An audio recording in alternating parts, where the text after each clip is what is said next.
এই ছেলেটা তার বাবার একটা ফোনও ধরেনি, আর আজ 1000বার কল দিলেও কেউ ধরবে না। পুরো ঘটনা জানতে ভিডিওটি শেষ পর্যন্ত দেখুন।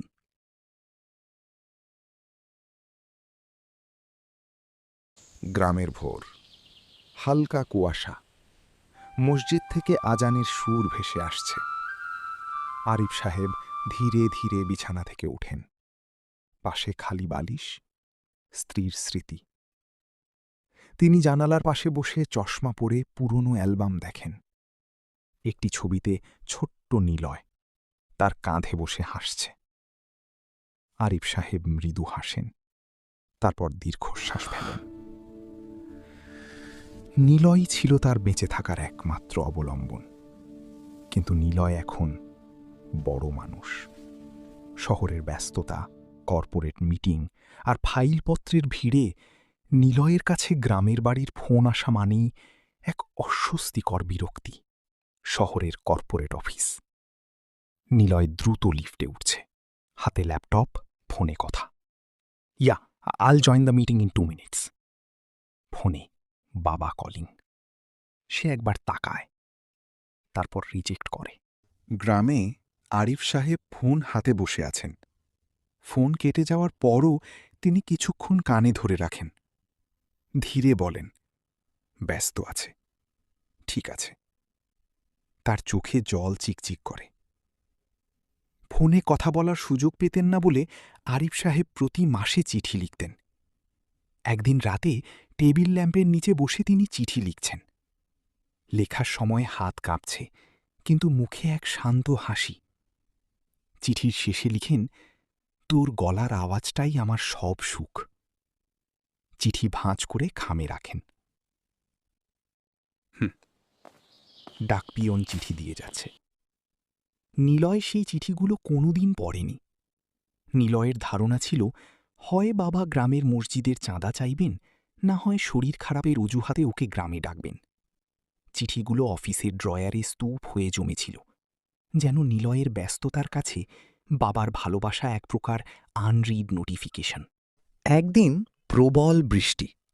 আরিফ সাহেব বিছানায় কাঁপছেন, জ্বর। তিনি ফোন তুলে আবার রেখে দেন। না, বিরক্ত করব না। চোখ বন্ধ করে শুয়ে পড়েন। এক সন্ধ্যায় তিনি শেষবার ফোন করেন।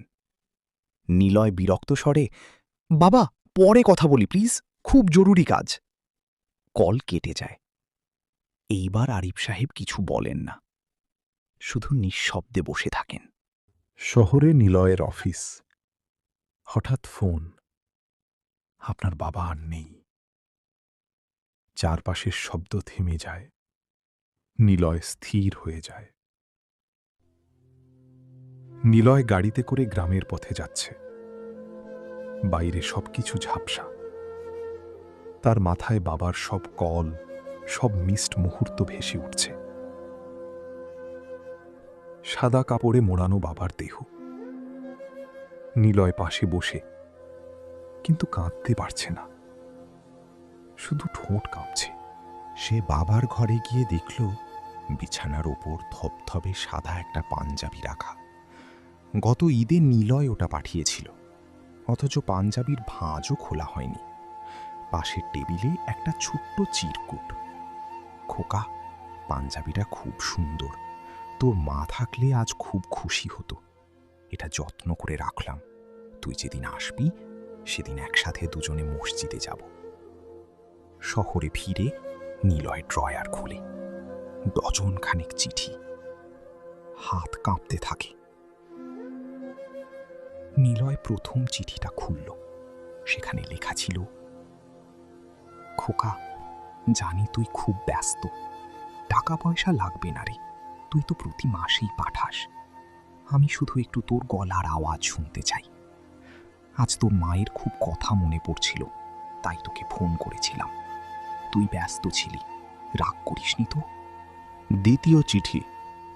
বাবা নিলয়, আজ আমার খুব জ্বর, কিন্তু তোকে বলিনি, যদি তুই চিন্তা করে অফিসের কাজে ভুল করিস। তুই ভালো থাকলেই আমি ভালো থাকি। সবচেয়ে ছোট এবং শেষ চিঠিটা ছিল নিলয়ের জন্মদিনের ঠিক 2 দিন আগের। সেখানে লেখা ছিল, নিলয়, সামনের মাসে আমার পেনশন থেকে জমানো সব টাকা তোর অ্যাকাউন্টে পাঠিয়ে দেব। তোর ছেলের একটা ভালো ল্যাপটপ কেনার শখ ছিল না? আমার এই ভাঙা শরীরে তো আর টাকার দরকার নেই। শুধু সময় পেলে একবার আসিস বাপ, তোর মুখটা দেখে মরতে চাই। চিঠিগুলো পড়তে পড়তেই নিলয় ডুকরে কেঁদে ওঠে। সে বুঝতে পারে সে সাফল্যের পেছনে ছুটতে গিয়ে সেই মানুষটাকে হারিয়ে ফেলেছে যার কাছে তার সাফল্য নয়, শুধু তার উপস্থিতিটাই ছিল সবচেয়ে বড় পাওয়া। ড্রয়ার ভর্তি চিঠির স্তূপের সামনে বসে নিলয় বুঝতে পারে পৃথিবীর সব সম্পদ দিয়েও ফেলে আসা সময় আর বাবাকে আর কখনো ফিরে পাওয়া সম্ভব নয়। আমরা যখন বড় হই, বাবা মায়েরা তখন বুড়ো হন। আমরা আমাদের ক্যারিয়ার গড়তে এতটাই মগ্ন থাকি যে ভুলে যাই তাদেরও একটা সময় প্রয়োজন। সবকিছু ডিলিট করা যায়, কিন্তু অবহেলা আর আফসোস কখনো মোছা যায় না।